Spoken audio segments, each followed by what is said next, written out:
Ada yang bertanya, garis hati saya putus, apakah saya akan bercerai? Garis hati berhubungan dengan perasaan, bagaimana dia diperlakukan orang lain, situasi kondisi hatinya, dan juga kesehatan di bagian dada menurut palmistry. Jika garis hati ini rusak atau putus, lihat juga garis yang lainnya, apakah garis perkawinannya juga rusak.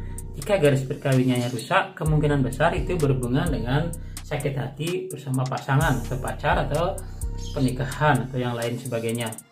Jika garisnya ini utuh, garis pernikahannya utuh, berarti dia ada masalah berhubungan dengan yang lainnya. Jadi bisa di keluarga, dengan saudara, dengan orang tua, dengan teman. Jika garis keluarganya di sini juga banyak yang rusak, garis gelang, dan garis yang di sini rusak, garis di bawah garis ruas jempol, di sini ada bolong-bolong, berarti itu masalah dalam keluarga besar. Biasanya dia merasa sakit atau tersisihkan dalam keluarga jika membebani, tergores dalam garis hatinya. Mungkin saja dia juga merasa tersisihkan di dalam keluarga, di dalam saudara, atau di kasih sayang merasa dibedakan oleh orang tua. Jadi garis hati itu bukan hanya menyangkut tentang masalah hubungan, tapi juga hubungan dengan pacar, istri atau lain, tapi dengan saudara, teman juga bisa, atau sering disakiti teman.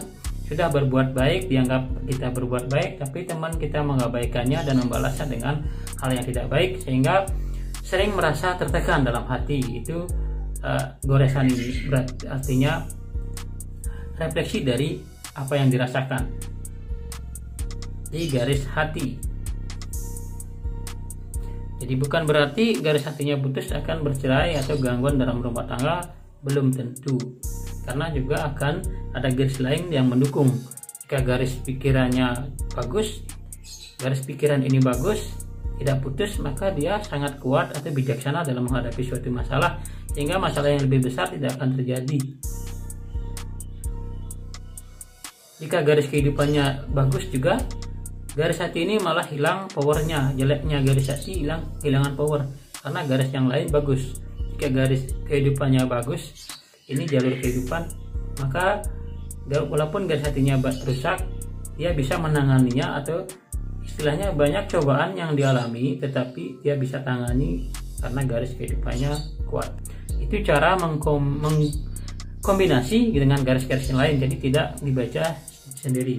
Jadi jika di kedua garisnya rusak semua, itu efeknya lebih kuat. Jika hanya di satu garis, itu efeknya lebih sedikit.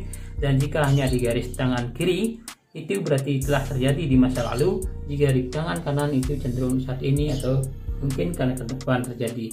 Dan semuanya tidak pasti, masa depan itu tidak pasti. Jadi jangan menggunakan garis tangan sebagai sebuah pedoman yang mutlak, karena hidup banyak faktor yang mempengaruhi.